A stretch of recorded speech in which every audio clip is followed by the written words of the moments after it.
अस्सलाम वालेकुम class. Next हमारा लेक्चर है डिफरेंशियल इक्वेशंस पे।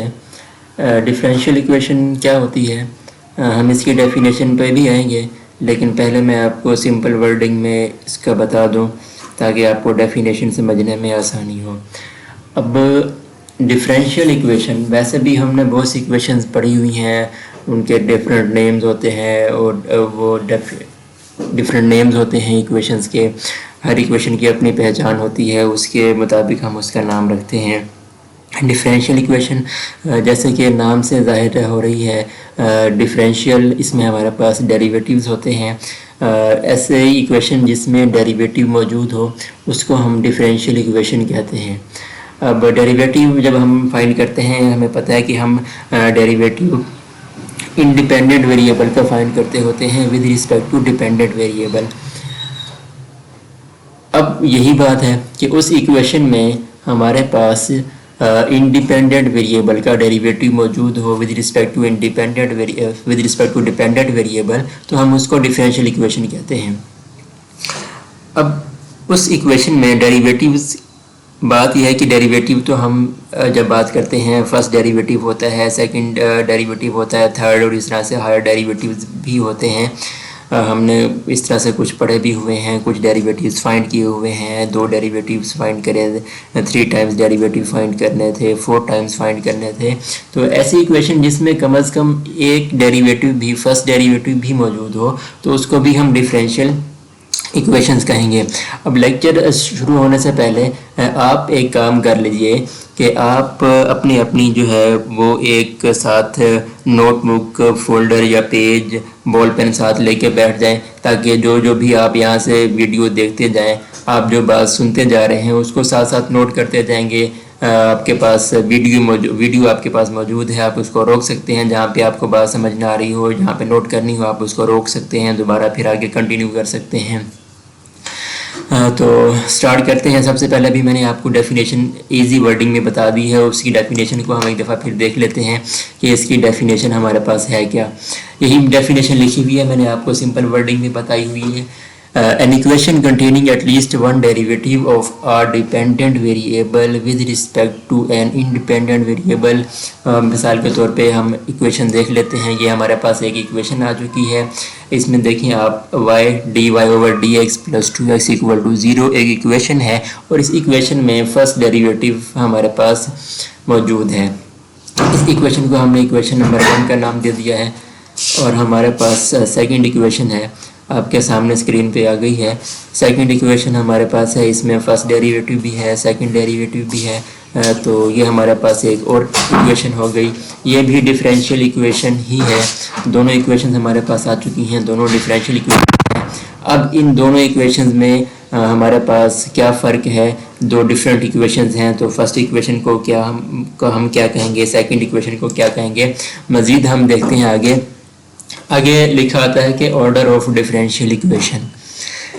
ये जो अभी हम बात कर रहे थे कि फर्स्ट इक्वेशन को देखें और सेकंड इक्वेशन को देखें। फर्स्ट इक्वेशन में हमारे पास सिर्फ फर्स्ट डेरिवेटिव ही है, और सेकंड इक्वेशन में हमारे पास फर्स्ट डेरिवेटिव भी है, सेकंड डेरिवेटिव भी है। तो हमारे पास ऑर्डर क्या होता है किसी भी डिफरेंशियल इक्वेशन का? किसी भी डिफरेंशियल इक्वेशन का ऑर्डर ये होता है कि उस इक्वेशन में डेरिवेटिव, जो हाईएस्ट डेरिवेटिव होता है, वो उस इक्वेशन का ऑर्डर कहलाता है। जैसे कि आप सिंपल इक्वेशन में देखते होते थे कि उस इक्वेशन की जितनी डिग्री होती थी उसकी जितनी हाईएस्ट पावर होती थी वेरिएबल की, आप उसको उस इक्वेशन की डिग्री कहते थे। यहाँ हमारे पास क्या है, ऑर्डर है। यहाँ ऑर्डर होता है, तो जितने उसमें हाईएस्ट डेरिवेटिव होंगे वो उस इक्वेशन का ऑर्डर कहलाएगा। जैसे कि हमारे पास फर्स्ट इक्वेशन हमारे पास है, ये आपके सामने है। फर्स्ट इक्वेशन, इसका ऑर्डर हमारे पास 1 है, और हमारे पास सेकंड इक्वेशन है, इसमें आप देखेंगे फर्स्ट डेरिवेटिव है, ये इसका सेकंड डेरिवेटिव है। अब इसमें हाईएस्ट डेरिवेटिव जो है वो सेकंड डेरिवेटिव है, इसलिए हम इसको इसका ऑर्डर हम क्या कहेंगे, 2 है, या इसको सेकंड डिग्री डिफरेंशियल इक्वेशन भी कह सकते हैं। अब ये तो था इसका इंट्रोडक्शन कि हमारे पास डिफरेंशियल इक्वेशन होती क्या है। नेक्स्ट हम देखते हैं कि हमारे पास इसका सॉल्यूशन क्या है, हम इसको अगर इसको सॉल्व करना चाहें किसी भी डिफरेंशियल इक्वेशन को तो हम सॉल्व किस तरह से करेंगे, यानी कि उस इक्वेशन के अंदर डेरिवेटिव मौजूद होगा। हमें आंसर में ऐसी इक्वेशन चाहिए जिसमें डेरिवेटिव ना हो। अब हम देख लेते हैं कुछ क्वेश्चंस हैं हमारी एक्सरसाइज के, तो हम वो देख लेंगे। मैं आपको स्टेप बाय स्टेप क्वेश्चन बताता जाऊंगा, आप नोट करते जाएंगे, साथ साथ सुनते जाएंगे और नोट करते जाएंगे, उसको साथ साथ सोल्व करते जाएंगे, तो उम्मीद है आपको समझ आ जाएगी। हमारे पास एक क्वेश्चन है, क्वेश्चन हमारे पास ये सामने आ गया है, x square into 2y plus 1 into d y over d x minus 1 is equal to 0। Next इसका सॉल्यूशन होगा। अब सॉल्यूशन में हमने करना क्या है, सबसे पहले हमने ये करना होगा कि हम इनके वेरिएबल सेपरेट करेंगे, अलग अलग वेरिएबल्स हो जाएंगे, हर वेरिएबल के साथ उसका डिफरेंशियल आ जाएगा और फिर उसके बाद उसकी इंटीग्रेशन कर लेंगे। हमारे पास इक्वेशन जो डिफरेंशियल इक्वेशन हमारे पास थी वो सॉल्व हो जाएगी। अब हम सबसे पहला काम क्या कर रहे हैं, वेरिएबल सेपरेट करने हैं। तो सबसे पहले ये कांस्टेंट वैल्यू थी, कांस्टेंट चीज़ थी, -1 राइट साइड पे ले जाएंगे, +1 हो गई है। आप राइट साइड पे ले जाएंगे, +1 हो जाएगी। उसके बाद ये dx होगा, इसको भी राइट साइड पे ले जाएंगे, 1 से मल्टीप्लाई होगा तो dx रह जाएगा। अब हमारे पास इक्वेशन देखें, ये हमारे पास राइट साइड पे डिफरेंशियल आ चुका है dx। अब ये इधर डिफरेंशियल dx आया हुआ है, तो ये x का डिफरेंशियल है ना dx, तो इसके साथ वेरिएबल x होना चाहिए। लेफ्ट साइड पे हमारे पास एक्स स्क्वायर जो इधर मल्टीप्लाई हो रहा है, हम इसको अगर राइट साइड पे ले जाएंगे, यहाँ पे आके डिवाइड हो जाएगा और इस तरह से हमारे पास वेरिएबल्स सेपरेट हो चुके हैं। अब देखिए लेफ्ट हैंड साइड पे वेरिएबल y है, y का डिफरेंशियल dy मौजूद है, राइट हैंड साइड पे वेरिएबल x है और उसका डिफरेंशियल हमारे पास dx मौजूद है। अब यहाँ तक काम करने के बाद जितने भी क्वेश्चंस होंगे, सबसे पहला काम हमने ये करना होगा कि उसमें वेरिएबल सेपरेट करेंगे। जब वेरिएबल सेपरेट हो जाएंगे उसके बाद हमारा काम होगा हम इसका इंटीग्रेशन कर लें। अब बोथ साइड्स पे हमने इंटीग्रेशन कर ली। इंटीग्रेशन का सिंपल प्रोसेस आपको पता है सबको, डेरिवेटिव क्या होता है, इंटीग्रेशन सिंपल क्वेश्चन तो आपने किए हुए हैं सब लोगों ने। तो अब हम इसकी इंटीग्रेशन करेंगे। इंटीग्रेशन बिल्कुल भी मुश्किल नहीं है, जो आपने बेसिक इंटीग्रेशन पढ़ी है वही यूज़ किया है हमने, इसमें कुछ भी नई चीज़ नहीं है। अब ये हमारे पास इसकी इंटीग्रेशन करने के बाद इसको सोल्व करेंगे तो हमारे पास ये इक्वेशन आ चुकी है जो हमारे पास रिक्वायर्ड रिजल्ट था। हमने जिस डिफरेंशियल इक्वेशन, ये हमारे पास डिफरेंशियल इक्वेशन दी गई थी, इसको हमने सोल्व किया, ये इसका सॉल्यूशन हमारे पास आ चुका है। ये हमारे पास फर्स्ट प्रॉब्लम था। सेकंड प्रॉब्लम हम एक और डिस्कस कर लेते हैं। ये हमारे पास एक और क्वेश्चन आ गया है एक्सरसाइज का। ये क्वेश्चन हमारे पास सामने स्क्रीन पे मौजूद है, x d y plus y into x minus 1 d x is equal to 0। Next इसका सॉल्यूशन में फिर वही बात अगेन कि हम सबसे पहले वेरिएबल सेपरेट करेंगे। वेरिएबल सेपरेट करने के लिए differentials d x d y अलग हो जाएंगे, डी वाई के साथ वेरिएबल y होगा, डी एक्स के साथ वेरिएबल x होगा। वही हम आप साथ साथ स्टेप बाय स्टेप इसको जब सोल्व करना शुरू करेंगे तो आपको कोई भी मुश्किल नहीं होगी समझने में। सिर्फ सुनते रहेंगे तो सुनी सुनाई बात हो सकता है आपको समझ में ना आए, साथ साथ आप इनको सोल्व करते जाएं, बात सुनते जाएं तो आपको समझ भी अच्छी तरीके से आ जाएगी। वेरिएबल सेपरेट करके हम यहाँ तक पहुँच चुके हैं। उसके बाद नेक्स्ट काम हमारा इंटीग्रेशन का होता है। बोथ साइड्स पे हम इंटीग्रेशन लेंगे। अब यहाँ भी आपके पास है 1/y की इंटीग्रेशन, आप सबको पता है log ऑफ y बनेगी। इधर हमारे पास इंटीग्रेशन -x बन जाएगी और यहाँ पे आपके पास 1/x की इंटीग्रेशन log ऑफ x हो जाएगी। और जब इंटीग्रेशन कर लेते होते हैं इनडेफिनिट इंटीग्रल में, हम एक साइड पे कांस्टेंट ऐड कर देते होते हैं, क्योंकि यहाँ पहले भी वैल्यूज़ log वाली आ रही हैं तो हम कांस्टेंट log c ऐड कर देते हैं। सिंपल सी भी कर सकते हैं। log c से हमें आगे बेनिफिट होगा कि हमें इस इक्वेशन को सिंप्लीफाई करने में हमें आसानी होगी। अब उसके लिए हम करेंगे क्या कि ये log ऑफ y। अब बात यह है कि हमारे पास ये -x लिखा हुआ है, ये बाकी हमारे पास जितनी भी वैल्यूज़ हैं वो तमाम वैल्यूज़ उनके साथ log हमारे पास आ रहा है। log ऑफ y है, log ऑफ x है, log ऑफ c है। ये x हमारे पास अकेली वैल्यू है, इसके साथ log नहीं है। तो अगर इसके साथ भी log होता तो इस इक्वेशन को सिंप्लीफाई करना आसान हो जाता है। अब इसके साथ अगर हमारे पास लॉग नहीं है तो हम लिख सकते हैं, किस तरह से लिख सकते हैं। अगर हमारे पास एक सिंपल वैल्यू लिखी हुई है, फ़र्ज़ करें कि जैसे हमारे पास -x है, अब इसके साथ हम इसको यूँ लिख सकते हैं, यहाँ मैं आपको अलग से बता रहा हूँ, -x मल्टीप्लाई बाय 1 को मल्टीप्लाई कर सकते हैं -x से, कोई फ़र्क नहीं पड़ेगा। तो अब -x के साथ जब हमने 1 को मल्टीप्लाई किया तो फर्दर हम इस 1 को log e लिख सकते हैं। चैप्टर आपने पढ़ा हुआ है ये log e, हम इसको लिख सकते हैं। अब यही चीज़ हम आगे फर्दर हमारे पास चलेगी।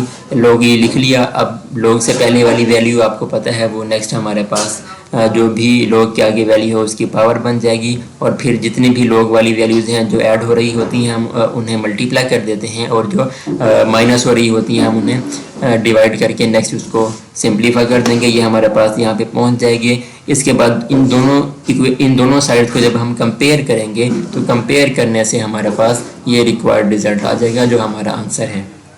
नेक्स्ट हम एक और क्वेश्चन इसी तरह से सोल्व करेंगे। ये क्वेश्चन है हमारा, इसमें भी सेम वही काम किया गया है, वही तरीक़ेकार है। सबसे पहले वेरिएबल को सेपरेट करेंगे, उसके बाद हम इनकी इंटीग्रेशन कर लेंगे। इंटीग्रेशन में अगर आप देखें ये लेफ़्ट हैंड साइड पे x² +1/x, ये हमारे पास एक इम्प्रॉपर फ्रैक्शन है। इसको सबसे पहले हम लेफ़्ट हैंड साइड पे भी और राइट हैंड साइड पे भी जो भी हम जिसकी इंटीग्रेशन करनी है, दोनों हमारे पास इम्प्रॉपर फ्रैक्शंस हैं। हम उनको सबसे पहले प्रॉपर में कन्वर्ट करेंगे। प्रॉपर में कन्वर्ट करने के बाद इनकी इंटीग्रेशन होगी। इंटीग्रेशन जहाँ फिर वही अब बात अगेन मैं रिपीट कर रहा हूँ, जिन वैल्यूज़ के साथ log नहीं होगा वहाँ पे हम सेम इसी तरह से log e लिख के हम उनको आगे मज़ीद सिंप्लीफाई कर लेंगे। तो ये हमारा एक सिंपल हमारे पास एक डिफरेंशियल इक्वेशन को सोल्व करने के हमने डिफरेंट मेथड्स देखे, और ये आपके सामने हैं। आप इनको सोल्व करेंगे, आपको समझ आ जाएंगे। नहीं आएंगे तो आप कमेंट्स करके आप दोबारा इसको आप गाइडलाइन ले सकते हैं मज़ीद। नेक्स्ट हम और देखते हैं, हमारे पास इसी में एक इनिशियल वैल्यू कंडीशन होती है। इनिशियल वैल्यू कंडीशन होती क्या है, क्या करते होते हैं हम, किस लिए होती है। अब देखें जिस तरह से हमने अभी डिफरेंशियल इक्वेशंस को सोल्व किया था, तो उनमें हमारे पास एक हमने कांस्टेंट ऐड किया था, आर्बिट्रेरी कांस्टेंट उसको बोलते हैं, हमने c ऐड किया था। अब वो c क्या है, वो कांस्टेंट क्या है, उसको देखने के लिए हमारे पास इनिशियल वैल्यू कंडीशन जैसे ही डिफरेंशियल इक्वेशन दी गई होती है हमें सोल्व करने के लिए, उसी के साथ ही हमें कुछ कंडीशन दी गई होती हैं जिनकी मदद से हम वैल्यू फाइंड कर सकते हैं c की। c की वैल्यू फाइंड करने के लिए हम क्या करेंगे, जैसे कि अभी आप देखें ये हमारे पास एक एग्जांपल आ गई है c की वैल्यू फाइंड करने के लिए, कि हमारे पास क्या है, ये डिफरेंशियल इक्वेशन दी गई है। डिफरेंशियल इक्वेशन हमने अभी भी सोल्व की थी, यहाँ तक इसका तरीक़ेकार सारा सेम वही होगा जो हमने पहले किया हुआ है। अब सॉरी, दोबारा यहाँ से शुरू करते हैं हम। अब ये हमारे पास डिफरेंशियल इक्वेशन है। अब इसके साथ ये देखिए ये कंडीशन दी गई हैं। इफ़ आप solve dy/dx is equal to 3/4x² plus x minus 3 if y is equal to 0 when x is equal to 2। अब ये जो हमारे पास नई चीज़ है, ये पहले हमने जो अभी प्रॉब्लम्स किए थे उनमें नहीं थी, तो अब ये सामने आई है।